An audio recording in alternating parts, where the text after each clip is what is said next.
Gloria a Dios. Aleluya. Vamos a ver si funciona. Y quería grabar esto, hermanos, porque es como un resumen de lo que hemos venido nosotros hablando sobre la teología de templos, siendo uno de los primeros templos, el templo de la creación, con su santuario, su lugar santo, su lugar santísimo, los atrios, porque como en una ocasión nosotros hablamos en un mensaje, el Génesis es el semillero de todas las verdades bíblicas que se van revelando a lo largo de las Escrituras, de tal manera que si nosotros llegamos a tener un conocimiento y una comprensión de Génesis, podemos conocer el resto de las Escrituras con mayor facilidad, y la revelación progresiva va a estar llegando a nuestras mentes y a nuestros corazones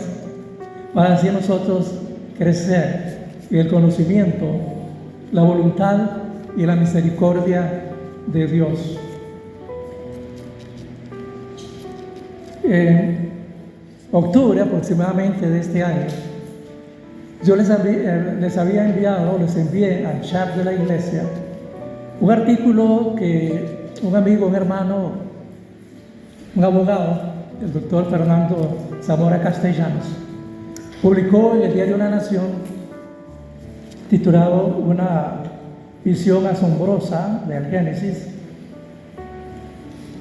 Él hace un relato día por día basado en un trabajo que Andrew Parker, director del Museo de Investigación de Historia Natural de Londres, había también escrito con un título muy llamativo, El enigma del Génesis, apoyado por el astrofísico Hugh Ross y el doctor en Historia Natural Edwin Weber.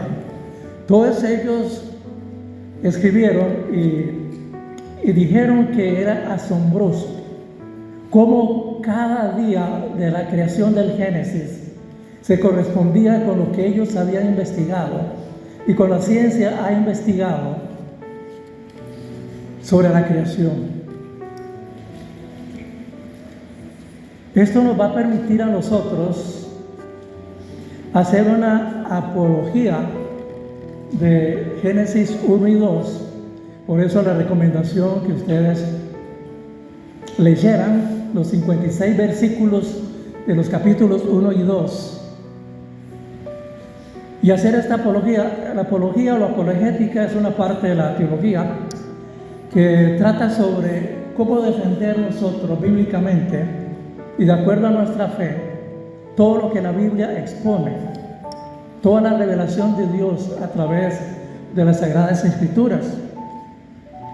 Porque como nosotros hemos repetido en infinidad de ocasiones, la Biblia es un libro de teología, hermanos. No es un libro de ciencia, no es un libro de psicología, no es un libro de filosofía, no es un libro de moralidad, es un libro de teología, el estudio de la revelación de Dios por medio de su palabra. Esa es la Biblia.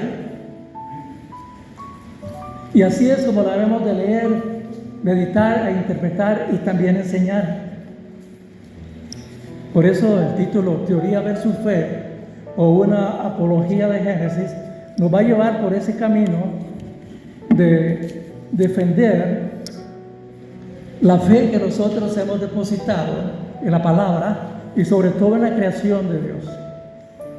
Entonces oremos antes de iniciar, hermanos, ese recorrido extenso por los capítulos 1 y 2 de Génesis.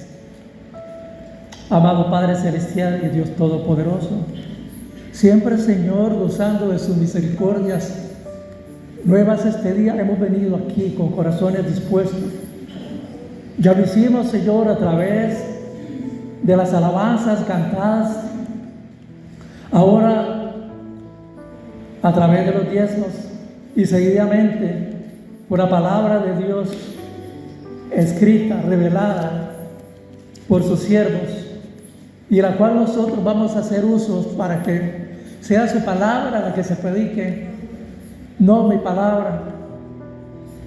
Por eso pedimos, Señor, que el Espíritu Santo sea quien nos guíe a lo largo de este mensaje, para que nos revele todo lo que el Señor y Dios Todopoderoso nos ha dejado a través de la gran creación de este universo y del hombre también, hecho a imagen y semejanza suya, Señor. Guarde nuestras mentes, nuestros pensamientos, nuestros corazones, para que estén única y exclusivamente listos para recibir la semilla de su palabra. Señor, damos gracias infinitas en ese nombre que es sobre todo nombre, en el nombre de nuestro Señor y Salvador Jesucristo. Amén y amén. Hermanos, tengan en cuenta esto. Es muy importante saber, conocer el punto de partida de la narración de la creación. La narración de la creación que usted leyó no es teogónica. Y esa palabra se la vamos a traducir, y yo les voy a mandar un diccionario para conocer esta palabra. Quiere decir el origen de los dioses. No es antropológica, es decir, no es el estudio del hombre, de su vida, de sus costumbres, de su cultura, de su lenguaje, de su idioma. No es antropología, ni es antropocéntrica, porque no es el hombre el centro de la creación. Tampoco es cronológica, en el sentido que es lunes, martes, miércoles, jueves, viernes, sábado y domingo. Eso es, no.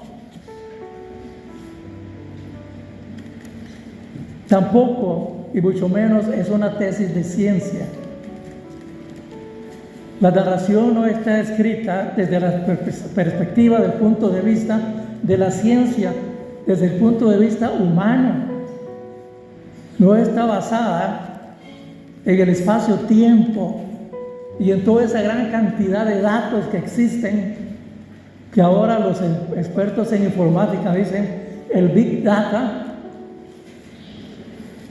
y que muchos mejor conocen como Sheepstone. No se lo voy a traducir, ¿qué significa? No está basado en nada materialista, porque en primer lugar el hombre no estaba en el momento de la creación. El hombre no estuvo ahí, entonces no puede comprobar ni testificar de los orígenes con criterios científicos, antropológicos, antropocéntricos, filosóficos, sociológicos. No puede, no estaba ahí presente para narrar la creación. De hecho, esta fue la pregunta que el Señor Yahweh le hizo a Job 38:1-4. Busque esa cita. En ese diálogo del Señor con Job, porque nosotros, hermanos, hemos leído el libro de Job, pero no hemos leído el libro completo. En los primeros capítulos de Job se alaba a Job, sé qué paciencia lo de Job. No le gustó para, pero después hay un cambio repentino y Job comienza a cuestionar, incluso hasta maldijo el mismo día de su nacimiento. ¿Por qué no morí antes de que mi madre me pariera? Y entonces comienza el diálogo con el Señor, hasta que al final Job dijo de oídas te había conocido, pero ahora mis ojos te ven. Job 38:1-4, si lo tiene ahí, hermano, puede leerlo. Dice, si lo tiene Rashid, lo lee. En esa versión, yo voy a leer en la versión de la Biblia textual. Sí. Entonces el Señor le habló a Job en medio de la tempestad. Señor, ¿quién eres tú para darme mi providencia y mostrarme mis palabras con ignorancia? Muéstrame ahora tu valentía y respóndeme a estas preguntas. ¿Dónde estabas cuando yo afirmé la tierra? Dímelo si de veras estabas ahí. Gracias, Rashid. La Biblia textual dice lo siguiente: Yahweh respondió a Job desde el torbellino y dijo: ¿quién es el que oscurece mis designios con palabras sin sabiduría? Ciñe ahora tus riñones cual varón. Yo te preguntaré y tú me responderás: ¿dónde estabas tú cuando yo fundaba la tierra? Decláralo, si tienes inteligencia. ¿Qué palabras, hermano? Eso le podemos decir a todos aquellos detractores de la ciencia. ¿Dónde estaban ustedes cuando el Señor estaba creando la tierra? Díganos si este caso tienen inteligencia. Porque uno de las partes de la Biblia más atacadas es el libro de Génesis. Entonces la Escritura, hermanos, debe entenderse por fe, empezando por sus orígenes, el Génesis, la creación. La narración de la creación, repito, es la más atacada en toda la historia de la humanidad. Es la más atacada en las aulas de las universidades hoy en día, en las aulas de los colegios, aún en las aulas escolares. La creación es la más atacada.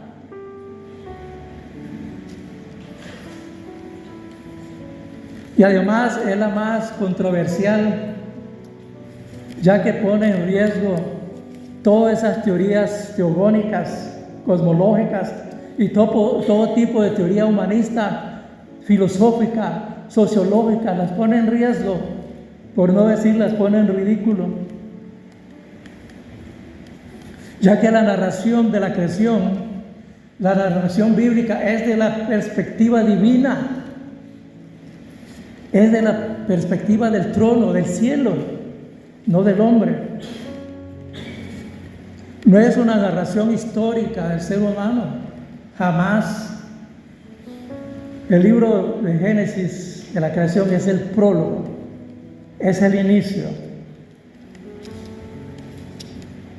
de ese drama divino de la creación, del plan eterno de Dios, su propósito eterno en Cristo Jesús.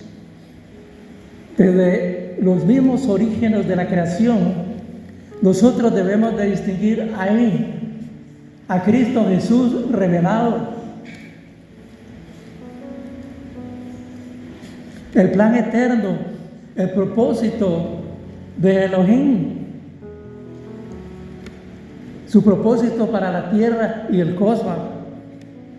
Y al decir esto no estamos diciendo que es un cuento, una historia, una analogía, una alegoría, mucho menos una mitología, no, nada de eso. Es real y verdadera. Es una narración real, histórica, literal, contada desde el punto de vista de Dios, del trono,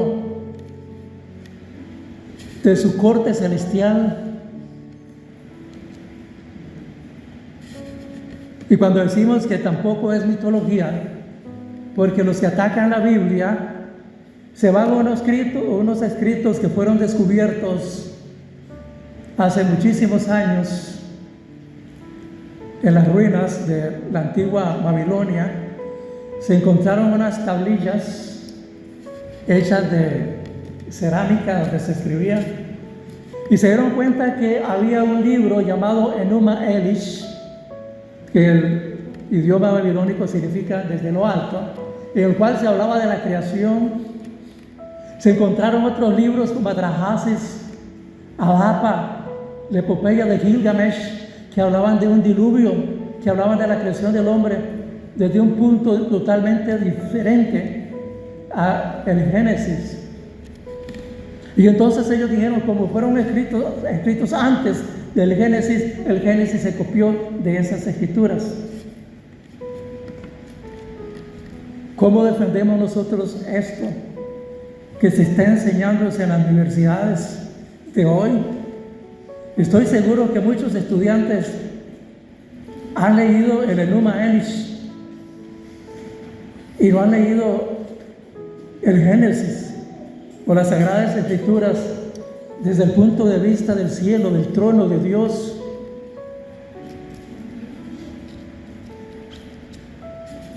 De hecho, en la narración usted no encuentra biografías,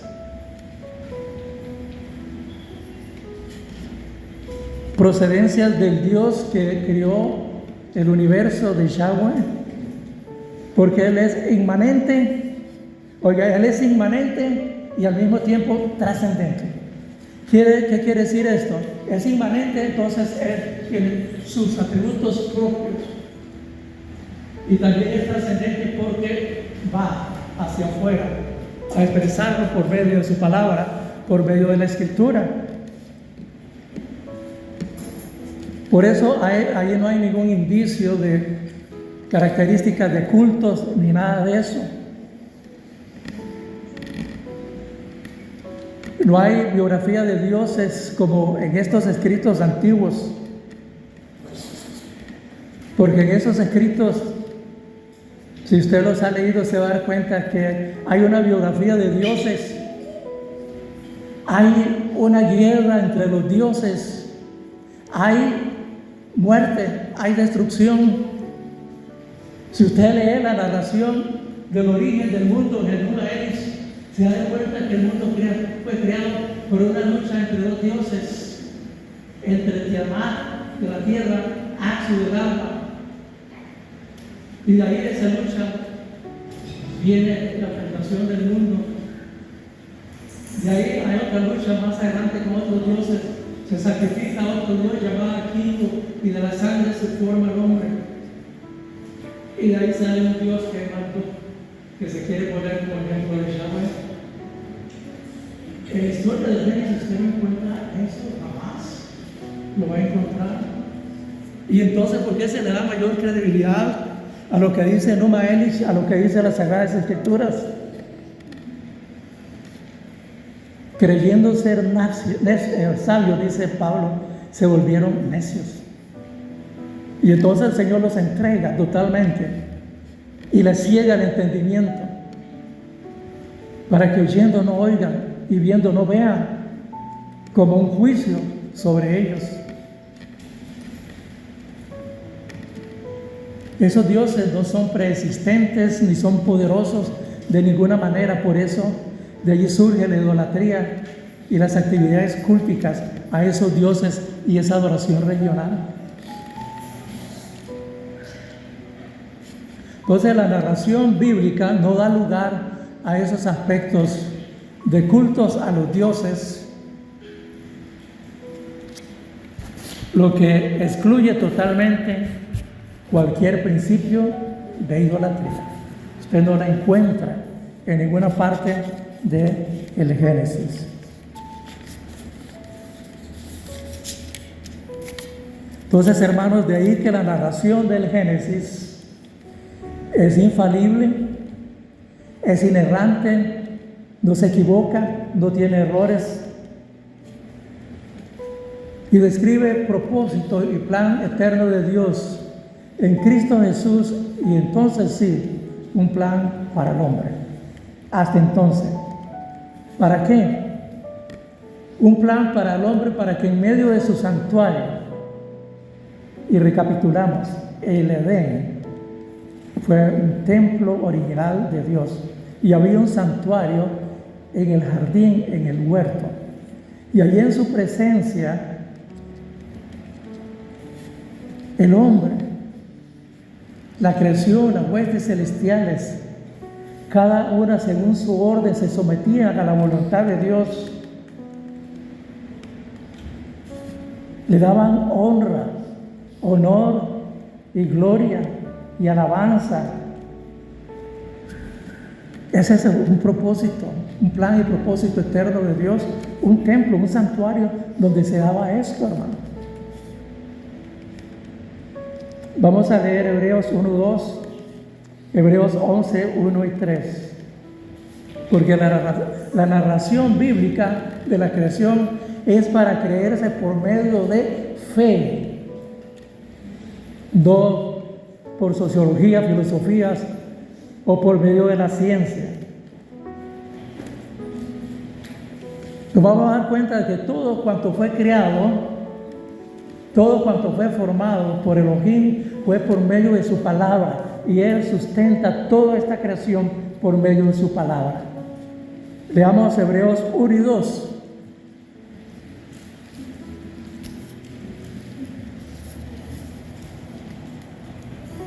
Dice el Señor en su palabra: en estos postreros días nos habló por medio del Hijo, escuche, a quien constituyó heredero de todas las cosas, por el cual también hizo el universo. Entonces, propósito y plan eterno de Dios, Cristo Jesús, el Hijo amado. Hebreos 11, 1 y 3. Y la fe es la certeza de lo que se espera, la convicción de lo que no se ve. Lo es porque por ella fueron aprobados nuestros mayores. Por fe entendemos haber sido constituido el universo por la palabra de Dios, de modo que lo que se ve fue hecho de lo que no se veía. Hermano, esa es fe.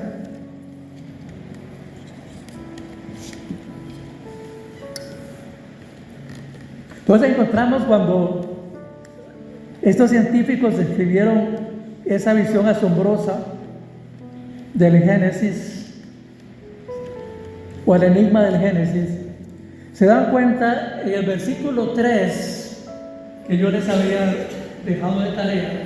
El versículo 3 dijo: Dios, hágase la luz, y la luz fue hecha, y separó Dios la luz de la tiniebla, y fue el primer día. Pero vamos al versículo 14, dice que entonces Dios crió las lumbreras, el sol y la luna, para que alumbrara, hiciera la separación del día y la noche, y entonces separó la luz de las tinieblas.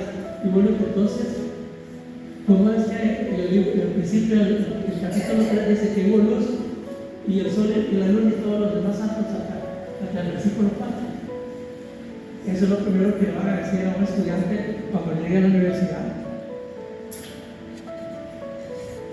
Pero ¿qué dicen estos científicos? Eso es perfectamente natural, que haya luz sin necesidad del sol ni de la luna. En el principio de la creación, y dan toda una explicación científica. Yo no sé si ustedes la leyeron, pero yo les envié eso para que ustedes puedan defenderse de quienes atacan las Sagradas Escrituras. Y es responsabilidad de uno leer, instruirse para poder defenderse, porque si no lo dejan viendo para preso, lo dejan viendo detrás del palo, y queda mal el evangelio, y queda mal la palabra. Yo no sé cuántos lo leyeron, gracias a Dios, y si no lo leyeron, pues lástima.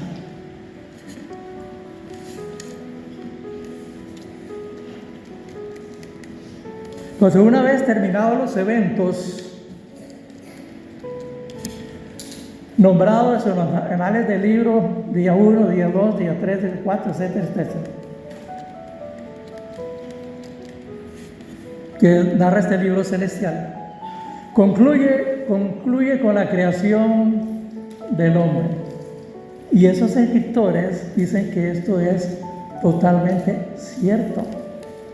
No podía haber vida humana en los días anteriores al día sexto, y da una explicación científica grandiosa.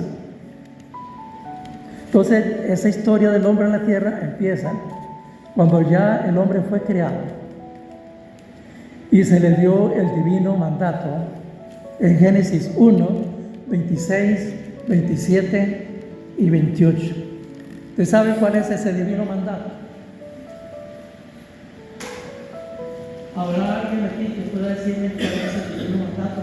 Génesis 1, 26, 27 y 28, es básico.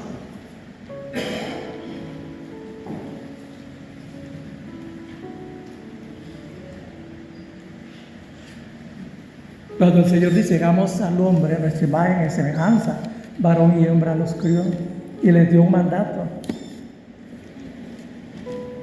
para que juzgaran todo lo que se mueve en la tierra, y le dijo: crezcan y multiplíquense, llena la tierra. La narración bíblica, hermanos, fue inspirada por Dios, no por el hombre.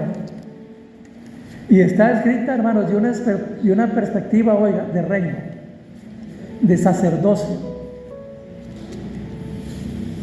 Quien la narra es el Creador por medio de su Santo Espíritu, no es el hombre. Sus palabras son decretos divinos, porque el único que puede decretar es Dios. El hombre no puede decretar absolutamente nada. Por eso de que yo decreto, yo digo, yo hago, yo ato, yo hago, esa es pura herejía. El hombre no puede decretar nada, Dios es el que decreta. Y cuando Adán y Eva decretaron en el paraíso, vean lo que pasó. Son decretos divinos expresados de manera profética, una sabiduría divina, no una sabiduría terrenal. No es la capacidad del hombre en cualquier ejercicio de su inteligencia emocional, racional, mental, no, ninguna de esas. La narración del Génesis es inspiración divina, 100%, y debe ser creída y aceptada por fe. Eso es lo que queremos recalcar en este día, hermanos. La fe no es creer cualquier cosa que no es cierta. Fe es creer lo que dice la santa y bendita palabra de Dios. Porque la fe es por el oír y el oír por la palabra, dice Romanos 10:17. Cualquier otro tipo de fe no es bíblica. Es una fe natural, una fe racional, una fe mental. Pero la verdadera fe es en la palabra de Dios. Como dijo un autor, es el manual del fabricante. Se ve cuando usted compra una pantalla y la abre. Cualquiera dice, no, lo primero que hago es que abro la caja. Pero usted abre, si usted es una persona cuidadosa, va directamente al manual del fabricante. A ver qué dice, qué tipo de corriente, qué tipo de conexión, cómo la va a configurar. Y esto todo usted ve en el manual del fabricante. A veces nosotros cometemos la imprudencia, sacamos del aparato y lo metemos y tal vez 110 lo metemos en un 20 y lo metimos. Y después vamos a reclamar la cantidad. Pero lo primero que le pedimos, ¿usted leyó el manual del fabricante? ¿Usted? No lo leí. No. Usted no podía fabricar este aparato en 220, 110. ¿Yes? Igual, usted no puede decir nada absolutamente fuera de la Biblia, porque es el manual que nosotros tenemos. Es el manual del fabricante, el manual del creador y sustentador de todo cuanto existe. La obra de la creación, así como su narración,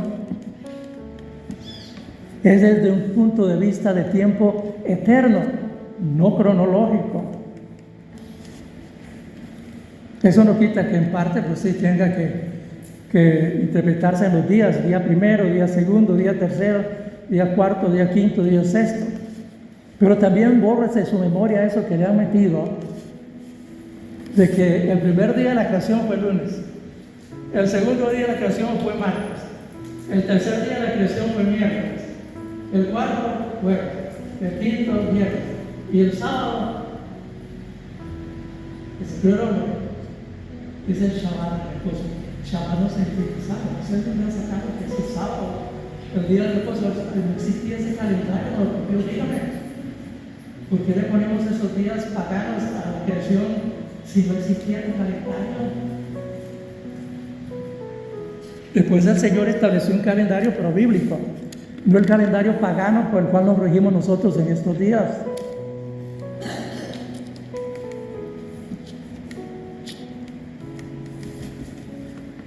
Es como el apóstol Pablo, por ejemplo. El apóstol Pablo escribe el libro de los Efesios desde una perspectiva de lugares celestiales. Él viene del trono viendo el trono de arriba hacia abajo, no de abajo hacia arriba. Por eso no lo podemos leer con lentes humanos, no lo vamos a entender. Mucho menos podemos leer el libro de Génesis con nuestros lentes naturales, humanos, mucho menos basados en cosmogonías, con posiciones como lógicas, pecaminosas, humanísticas, que son doctrinas de demonios. Desde esa perspectiva pagana, basada en libros como Enuma Elish, Atrahasis, Alapar y Gilgamesh.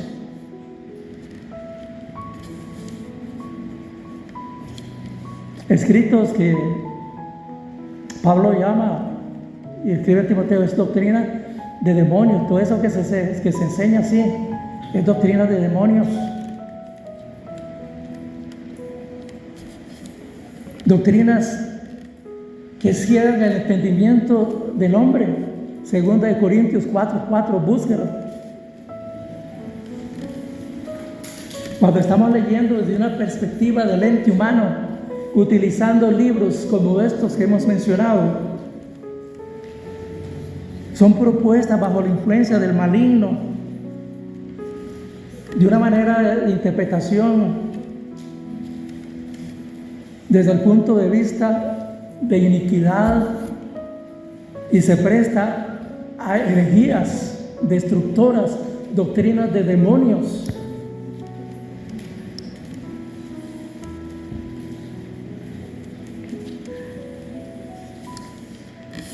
Si Dios lo permite, vamos a ver más adelante que la creación no es cronológica, aunque hay espacio-tiempo, es funcional. Es funcional. Por eso, si nosotros la vemos desde el punto de vista tecnológico, entramos en problemas. Pero si la vemos desde el punto de vista funcional, sí vamos a entender la creación día por día. Porque la creación fue escrita para gente del mundo antiguo que entendía todo lo que está ahí de esa forma. Pero a nosotros nos cuesta entender.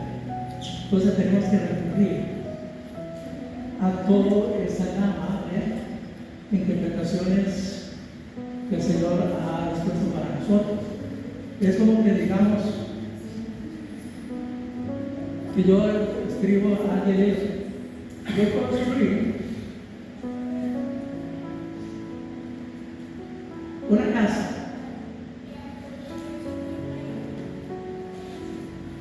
Eso fue lo que hice yo al principio. Cuando yo vine a este país, fabriqué una casa. Eso es lo que dice el Señor. Al principio Dios creó los cielos y la tierra, punto. Pero ya viene cómo lo hizo. ¿Por qué? Porque en un principio la tierra estaba desordenada, estaba vacía. Entonces, cuando vine aquí al país, yo construí una casa. Pero, puedo poner a continuación, pero de todo lado un desorden porque el terreno estaba enchavalado, el terreno estaba embarganado. Entonces, ¿qué tuve que hacer? Primero tuve que conectar una luz para que me ayudara para poder hacer las obras. Y entonces, el primer día lo que hice fue remover todo lo que había ahí y rellenar el terreno. Después, al segundo día, comenzamos a poner las bases. Al cuarto día hicimos las paredes. Al quinto día hicimos el techo. Y al sexto día, ya para estar los cuartos, pues pusimos la tubería, incluso metimos las mascotas que iban a vivir y después nos metimos a la casa. Y más o menos, así humanamente, poder explicar eso. El Señor hace un relato funcional. Y después, en el capítulo 2, no es que se contradiga, sino que ahí el Señor entonces va diciendo paso a paso. Entonces, el terreno lo limpiamos así, metimos un bulldozer, metimos personas, limpiamos bien, y después las paredes las contratamos así, el hicimos de concreto, la rebellamos. Entonces, está dando detalle cómo Él hizo su casa. Para entenderlo. pero no de una manera sociológica, científica, como se pretende, porque la narración es inspiración divina. Según de Corintios 4:4 dice: y si nuestro evangelio está aún encubierto, entre los que se pierden está encubierto, en los cuales el Dios de este mundo cegó la mente de los incrédulos, para que no le resplandezca la luz del evangelio de la gloria del Mesías, quien es imagen de Dios.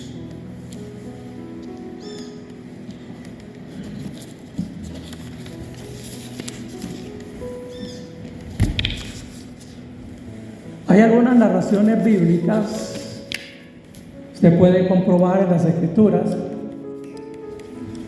que están más cargadas de un lenguaje simbólico y tipológico, como es el caso de Génesis. El caso de Génesis, usted lo ve, que está cargado, está permeado de analogías, poesía, tipos, figuras, sombras, prototipos, términos de corte celestial, términos legales, términos de justicia, de reino, decretos, de pacto, que se entrelazan y van descubriendo un lenguaje sacerdotal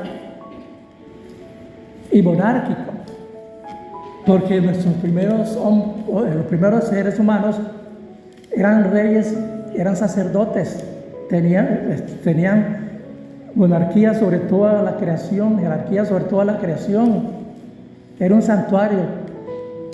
Ahora nosotros, como el Señor vino a restablecer lo que se había perdido en Génesis, ahora nosotros somos los que han llegado fuera, reyes, no es así la palabra. Génesis está cargado de esos decretos divinos, de analogías, de gramaticalmente, de lenguaje, de poemas, de hipérboles, metáforas, metominias, quiasmos, todo eso hay en Génesis.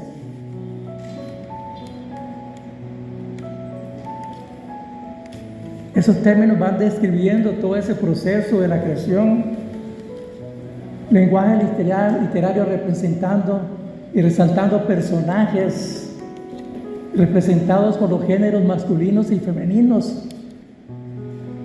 Usted lo ve en la nación, animales, machos y hembras, pájaros, machos y hembras, felinos, machos y hembras, las plantas, machos y hembras, el ser humano, macho y hembra. No hay un género intermedio. Yo no encuentro en la Biblia un género intermedio. Eso es doctrina de demonios, lo que se predica ahora, que hay un tercer sexo, que hay una identidad de género, que si usted se siente mariposa, es una mariposa.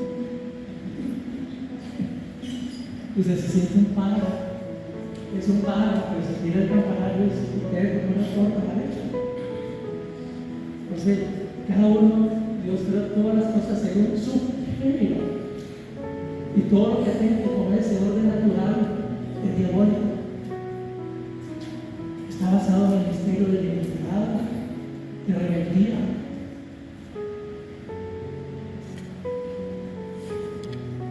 Y estos últimos tiempos, estamos como los tiempos de Noé, viendo todo eso.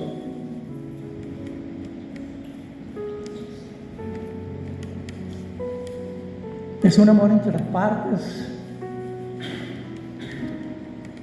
Y tiene que ver esa diferencia para que pueda haber una reproducción más que una cuestión física, es una relación de pacto. Porque la relación entre el hombre y la mujer nace aquí y es una relación de pacto, es una relación de contrato y es una relación, bueno, vamos a unirnos Pero cuando ya nos aburramos o nuestros caracteres ya comienzan a diferir, entonces vamos ahora hasta las leyes se han vuelto basadas en principios de iniquidad y doctrina de demonios, porque ahora usted va al Latin West y dice, mira, yo me pasé con esta mujer y ya no nos entendemos, ya discutimos por todo y entonces venimos a divorciar. Eso basta para que lo divorcien. Doctrina de demonios. Pero eso no fue así al principio, dice el Señor. Es una relación de pacto. En la narración bíblica, todos esos elementos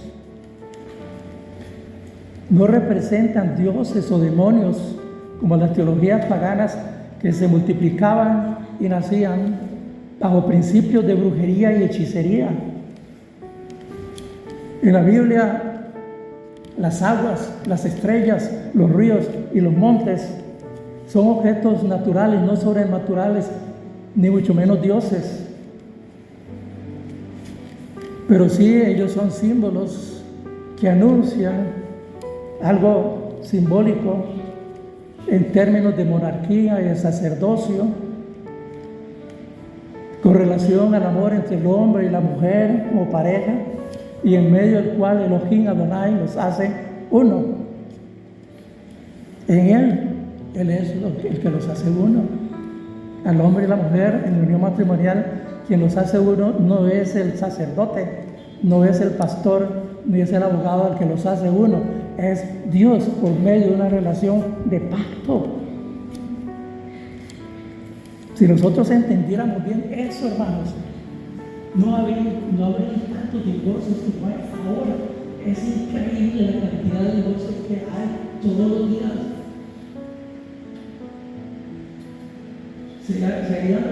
Había relaciones naturales entre hombre y mujer bajo un pacto divino y ya no se juntarían únicamente para fornicar y para darle rienda suelta a sus placeres o a sus instintos, porque es una relación de pacto para traerle al Señor una descendencia, una simiente para Él, para su gloria.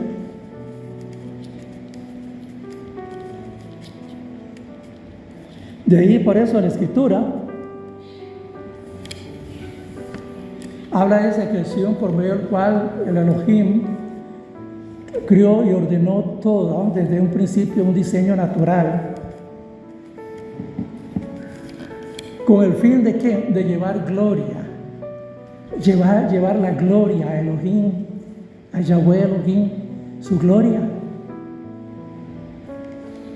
El mandato divino de crear y sojuzgar la tierra y de multiplicarse, de crecer y multiplicarse, es con el propósito de llevar la gloria de Dios a través de esa creación, no para reproducirse como animales salvajes.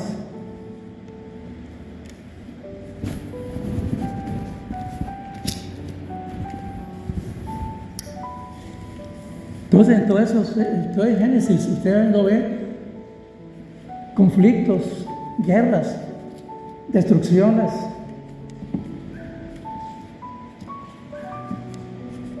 Como las otras creaciones que se ilustran en estos libros de guerras entre dioses, destrucción, muerte, caos, un caos terrible. La tierra sobre de un caos natural. La tierra estaba desordenada y vacía.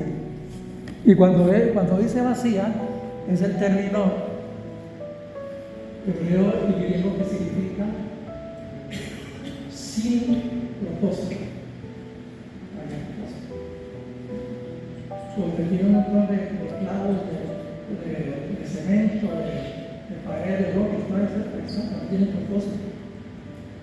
Tienen propósito cuando usted los ordena. Y entonces ya comienza a funcionar el igual. Eso es el orden natural, un diseño natural para que se manifestara su gloria a través de su creación.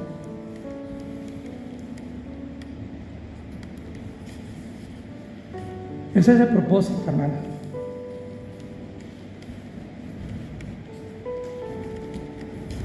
Por eso el Señor, al terminar cada proceso de cada día, dijo, termina el primer día y dijo Dios, era bueno.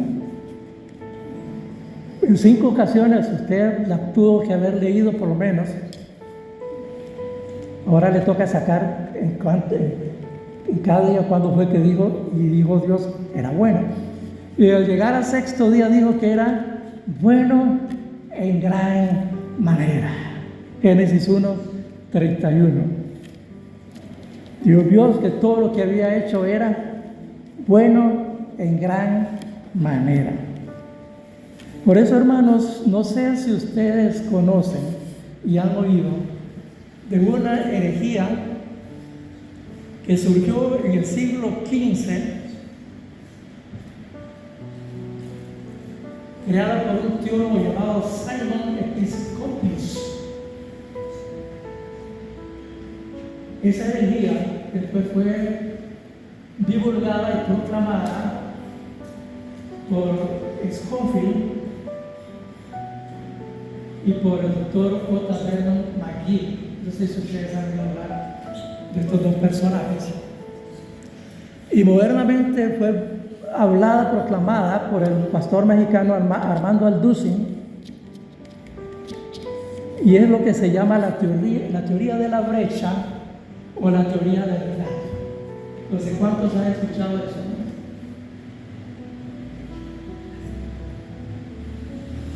Bueno, vamos sí, porque el estudio que es la teoría de la brecha y el gap. Dicen estas herejías proclamadas por estos hermanos que entre el Génesis 1 y el Génesis 2 hubo una gran destrucción. Por eso la tierra estaba desordenada y vacía. No sé de dónde sacaron eso. Dicen ellos que cuando Dios creó los cielos al principio, una tercera parte de los seres celestiales guiados por Satanás se rebelaron, le arrastraron a la tercera parte de los seres espirituales y el Señor los mandó a la tierra y aquí hizo una gran destrucción. Destruyó todo. Y entonces dice esta gente que hay una raza pre-adántica. Yo no encuentro en ninguna parte de la Biblia eso. Yo lo que encuentro en la Biblia es que el Señor cada día de la creación dijo que era bueno y al final dijo el bueno de gran manera. Y si lo dijo así, es porque no había seres espirituales que pudieran atentar contra su creación, especialmente el hombre que había creado. Por eso era bueno todo y recusó de su creación. No sé de dónde ha salido eso.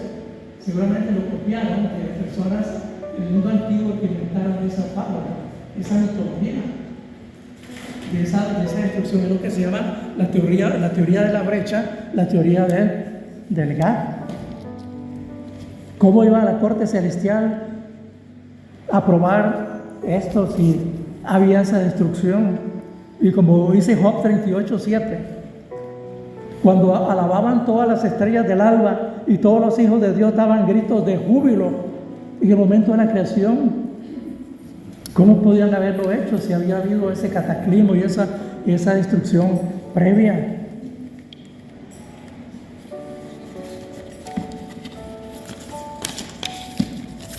Me parece más bien que es copia de estos libros paganos que hablan de los relatos de la creación.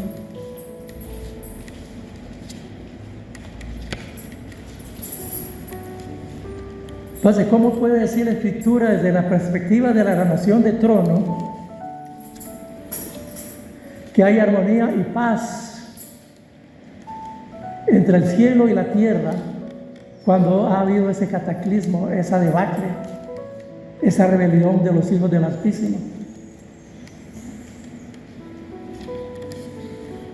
Entonces, según esa teoría, fue aquí en la tierra donde fueron echados esos rebeldes y aquí fueron destruidos.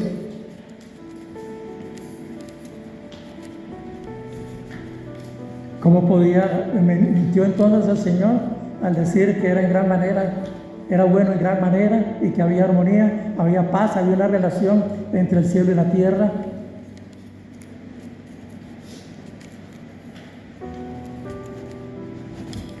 Aún dentro de los aspectos de contexto gramatical y el uso de las palabras en relación con la narración se establece un orden natural, hermano, del cual surge el modelo de dos. Usted lo va a ver especialmente en el capítulo 1 y 2 de Génesis, el modelo de dos, donde todavía no había entrado el pecado y la maldad. Fue en ese momento, no fue cuando supuestamente se revelaron a esa gente que entró, no, fue en esta creación hecha por el Señor. Este modelo va a servir de referencia para nosotros poder rebatir y compararlo con esas otras teorías, narraciones heréticas, donde había pecado, muerte espiritual, sustentada por la sabiduría y maldad del príncipe de este mundo.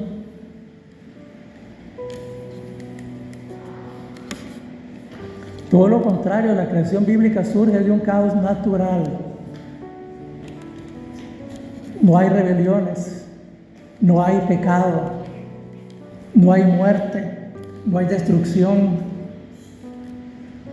Acabados los cielos y la tierra, hay una armonía entre el cielo y la tierra. Hay una armonía entre las dos familias, las familias terrenales y las familias celestiales. Hay una armonía, entonces hay un reposo.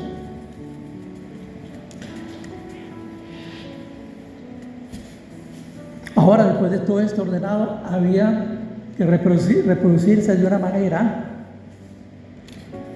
que se cumpliera el divino mandato. ¿Cuál es el sello de haber sido santificada la tierra, la creación bendecida? El sello de aprobación y la perfección. ¿Cuál fue ese sello de ese pacto? El reposo, el Shabbat, que fue constituida como una señal del pacto. Aprobado, un reposo que había unido al cielo y la tierra con plena ausencia de conflicto espiritual y natural, una armonía perfecta. Aquí encontramos entonces el 2, la señal de pacto. Ustedes recuerdan cuál fue la señal de pacto después del diluvio. El arco iris. Toda señal de pacto tiene, todo pacto tiene una señal. Aquí la señal de pacto es el reposo, es el Shabbat. Era el símbolo de la unión entre el cielo y la tierra. Cada una de las partes en proceso representadas por lo masculino y lo femenino. Usted ve en la creación lo masculino y lo femenino. El cielo y la tierra, el agua, el mar, las plantas, y los animales. Ve género masculino, género femenino. Eso nos habla de un prototipo de la familia natural, que es producto de un género masculino y un género femenino, nada más. ¿Dónde va a meter usted, por Dios, un tercer género? Eso es diabólico, es satánico. No se hubiera podido cumplir el mandato de Génesis 1, 26, 28, de ser reyes de la creación, de sojuzgar, de crear, de multiplicarse, cada uno según su género. Así está escrito, hermano. Usted no puede esperar que surja un perro de la relación de un gato macho y hembra. Va a salir otro gato que puede ser macho o hembra. Entonces, ¿qué espera usted de una relación entre un hombre y otro hombre? Nada. Entre una mujer y mujer, nada. Tiene que haber una relación de dos, hechos uno, para que haya reproducción. Ese es un principio bíblico de la creación. Está establecido como diseño natural y divino.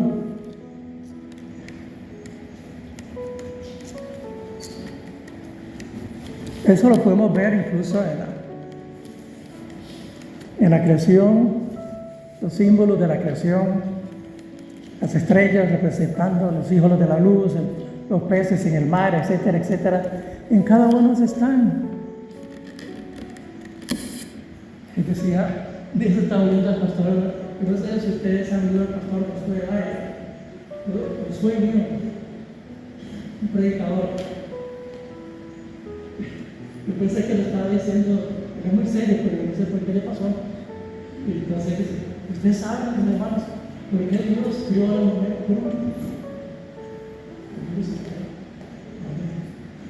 Sí, porque si hubiera creado primero a la mujer antes de toda la creación, hubiera comenzado a aplicar la creación del cielo de Dios. Esos peces no están bien ahí, pues tienen que estar arriba del cielo. Esos pájaros no deben tener agua, solamente cuatro patas para que caminen sin los árboles. Entonces, eso fue lo que dijo allá, todo el mundo quedó asustado de utilizar Dios por eso de pan. Pero tiene su motivo por el cual fue creado. El hombre primero, la mujer después, porque es una relación de pacto. Porque la relación de pacto primero tiene que haber una separación para poder unir. Entonces el hombre separó a la mujer, la mujer fue separada del hombre, para después Dios volverlos a unir y que fueran una sola carne. Ese es el principio divino.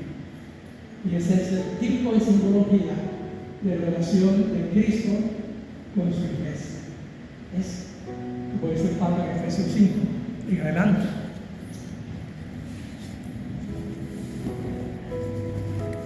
Hay esas como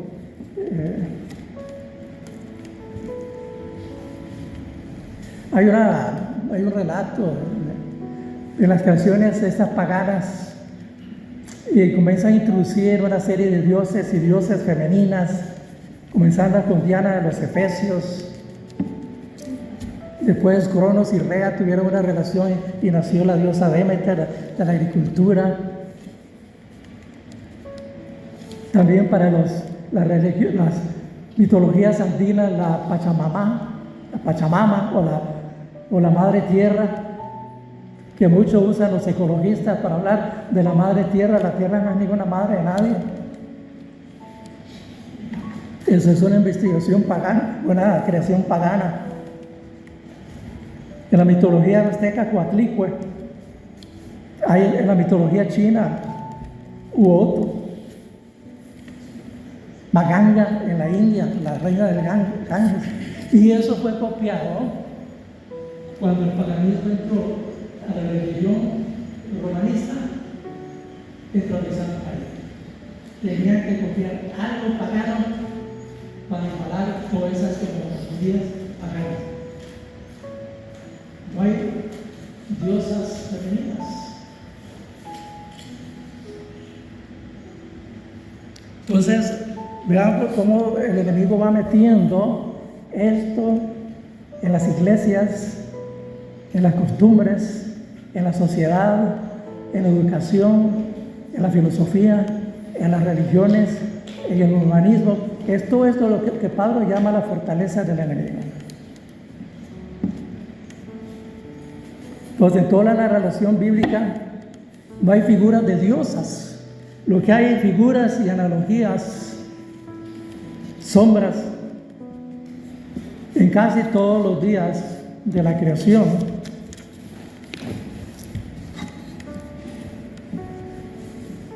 Repetimos, representadas por el género masculino y el género femenino. Y todo llega a su clímax cuando en el capítulo 2 fueron creados el varón, el polvo de la tierra, y la mujer de la mitad del hombre. Por eso en la Biblia el hombre fue creado del polvo de la tierra, la mujer fue formada de la costilla. Esa es la traducción, ¿verdad?, de la palabra hebrea Selah. de la costilla. Por eso se usan dos términos griegos diferentes, bará y yazar, pero eso es otra cosa. Entonces se crea eso y hay una relación de pacto, de amor único entre los dos seres, femenino y masculino. Y de los dos Dios hace uno. Si ustedes quieren leer cómo Dios aborrece el adulterio y repudia, y el repudio, le hace Malaquías capítulo 2, de los versículos 13 al 16. Y en base a eso es cuando el Señor Jesús habla sobre el tema del divorcio que le pidieron los fariseos. Y entonces, ¿se puede divorciar el hombre y la mujer? ¿Por qué Moisés dio carta de divorcio? Por la dureza de los corazones de ustedes, Moisés dio carta de divorcio. Pero al principio dice, no fue así. Porque lo que Dios unió, el hombre no lo separa. El Dios unió, al principio de la creación, los géneros, a todos en un solo género. Y eso que Dios unió, el hombre no lo separa, pero el hombre lo ha hecho. Y ya es juicio que hay.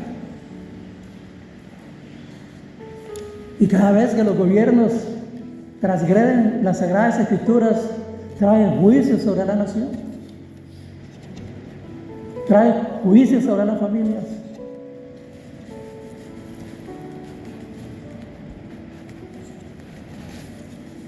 Ya que solamente siendo uno se puede llegar a cumplir el mandato divino, es imposible crear ese vínculo sin esa unión.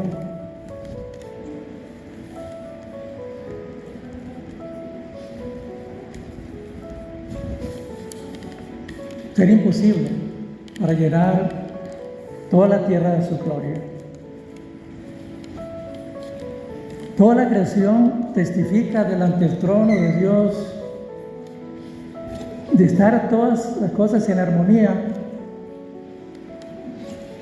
mostrando y guardando toda esa armonía del santuario del templo cósmico, y se constituye en el primer testigo en el Antiguo Testamento, la creación. Salmo 19, hermanos, búsquenlo.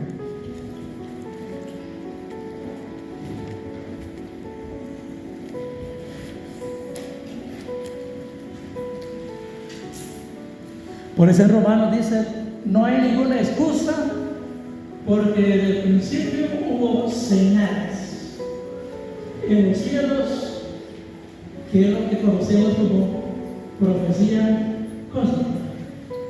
Veamos lo que dice el Salmo 19 en los primeros versículos. Alguien que lo tenga con voz de trompeta, que diga ese primer testigo en el Antiguo Testamento de la creación.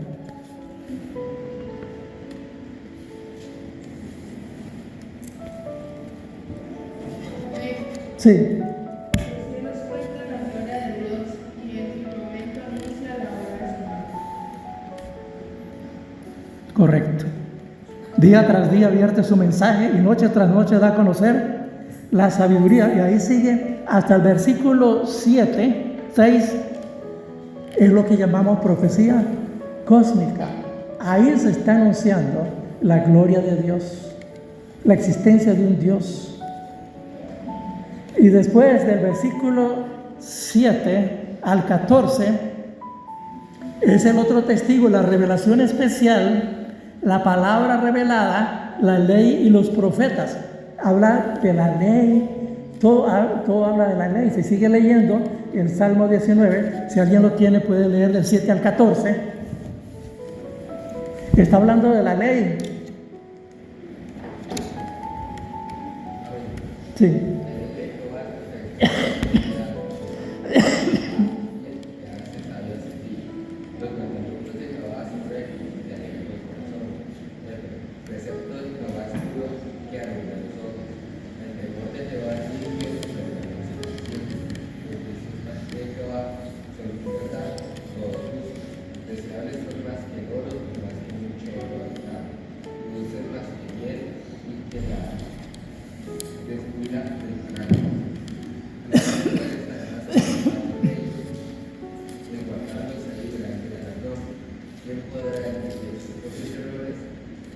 de los quienes son justos. Preserva también al siervo de los rebeldes, que no se enseñaré. Entonces seré entero y seré limpio de rebelión. Sean gratos los dichos de su boca y la meditación de mi corazón delante de ti, oh Jehová, roca mía y de mi Dios. Amén. Entonces, este salmo tiene dos testigos. Tiene primeramente la profecía cósmica del 1 al 6 y del 7 adelante la revelación de la palabra por medio de la ley y los profetas. Esos dos testigos, el Salmo 19 ahora es para que por medio de ellos podamos interpretar los tiempos del cumplimiento. Entonces la revelación natural es el diseño divino que establece señales en los tiempos para establecer las estaciones. El versículo 14 de 1 Génesis lo tiene ahí a mano.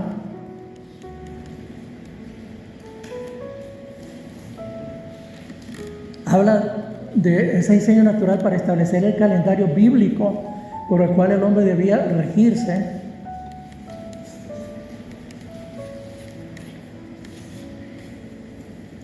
Guiándose hacia un patrón de cumplimiento con la fiesta de Yahweh, el festival, etcétera, etcétera.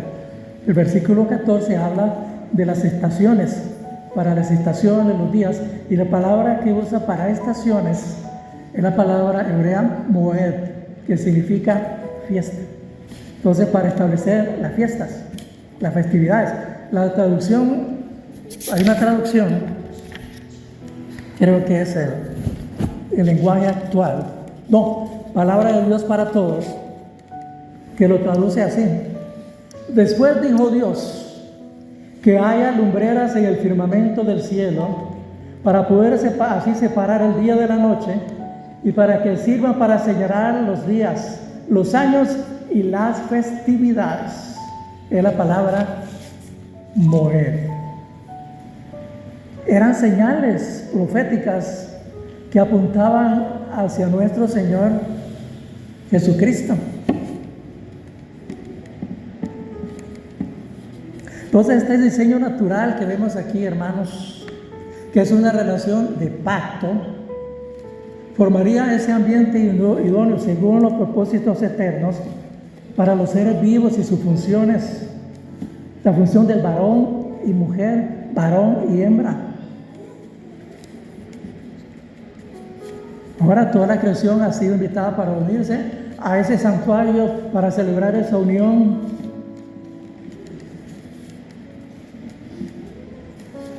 Gozándose en estas festividades de Yahweh, Elohim.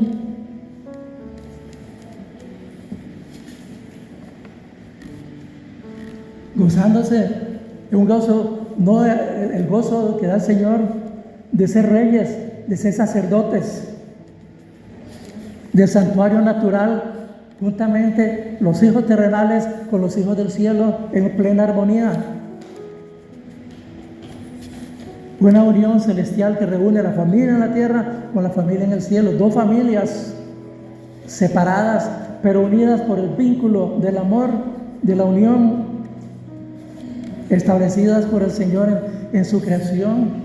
El Señor quiere esas dos familias, familias en los cielos, ya la tiene, quiere familias aquí en la tierra, que sean hechos hermanos, semejanza de su Hijo, para manifestar su gloria.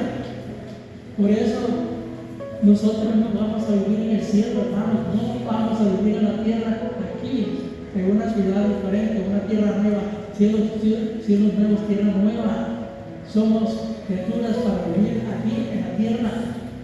Bienaventurados los mansos, porque ellos se le dará la tierra, dice el Señor en el sermón del monte. Aleluya, gloria a Dios. Tenemos que entender esto, hermano.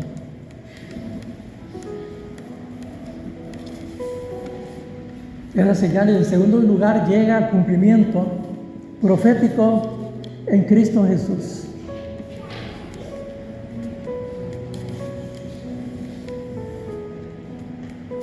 De acuerdo a ese pacto entre el cielo y la tierra. Hermanos, yo le decía a los hermanos que predican aquí, hermano Vidal, hermano Agustín, hermano, según la predicación, usted no anuncia a Cristo, se perdió el 90% del mensaje. Porque nosotros estamos llamados a proclamar a Cristo, a proclamar al Señor, a proclamar al Señor Jesús, a darle a Él la gloria.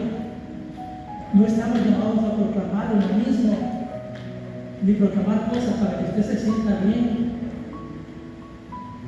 para proclamar a Jesús. Pablo decía, yo predico a Cristo y a este crucificado. No predicaba cosas humanas, de sabiduría humana, nada de relaciones humanas, ni de relaciones públicas, ni nada de esas cochinadas que hoy se predican. Es Cristo el centro de la Biblia.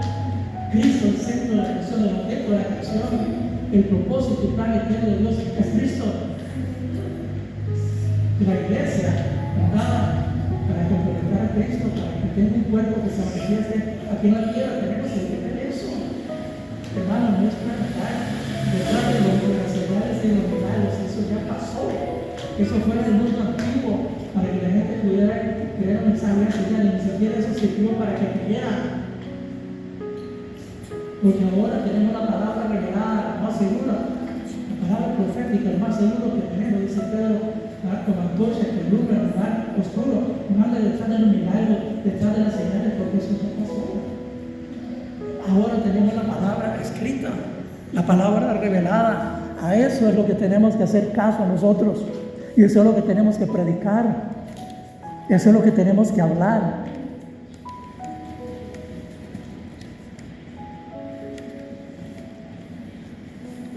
El pacto del hombre no fue con la creación, aunque la creación tenía los elementos, estaban implícitas en ellos, ciertamente. No había muerte, entonces no había sangre, porque en todo pacto hay sangre. Entonces, en todo pacto, hermano, hay sangre, aún en el pacto material. Y las mujeres saben de lo que estoy hablando. El pacto, la relación del pacto se cumple en el matrimonio con el derramamiento del sangre. Sí. Ustedes entienden lo que estoy diciendo. No voy a hablar de eso porque aquí hay menores de edad. Pero es una relación de pacto con sangre. Aquí no, porque no había pecado, no había sangre.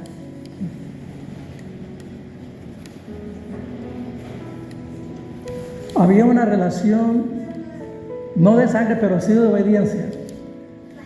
Veamos lo que dice Oseas 6:7, hermano Bucio. Para que vean que el pacto de Adán no fue con la creación. El pacto de Adán fue con Elohim, con el Creador, con Yahweh Elohim, con Yahweh Adonai.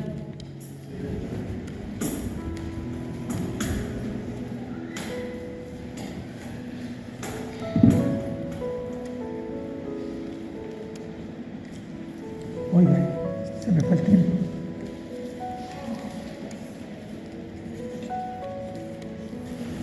Dice Oseas, hablando de la rebelión de Israel, ellos como Adán quebrantaron mi pacto, allí me fueron infieles. Adán fue infiel y quebrantó el pacto de él con Yahweh Adonai.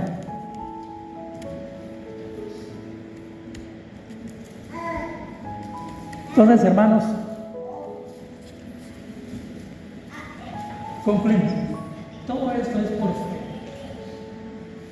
Y que el doctorado todo aquel que no viendo ha creído. Que tiene elementos de juicio, elementos para defender su fe.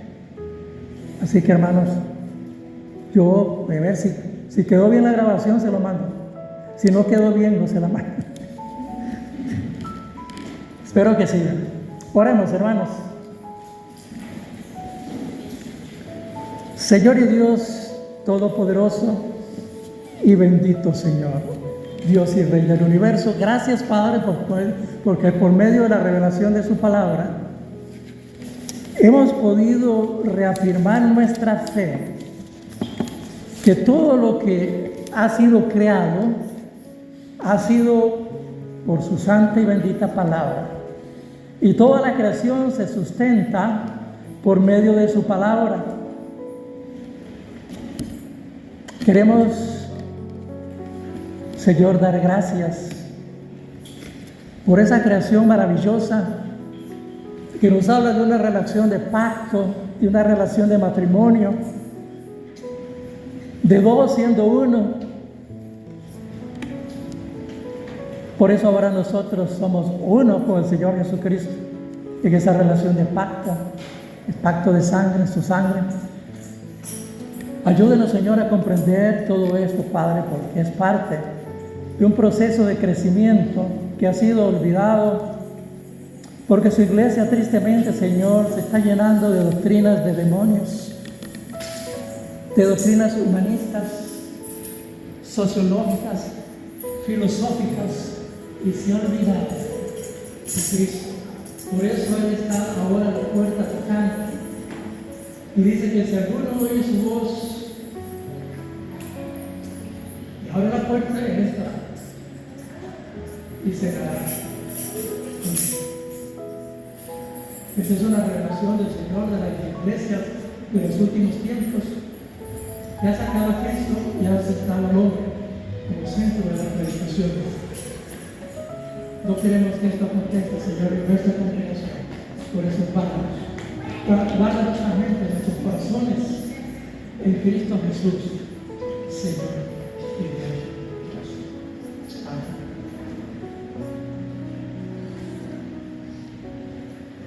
Hermano Vilán, usted nos cierra.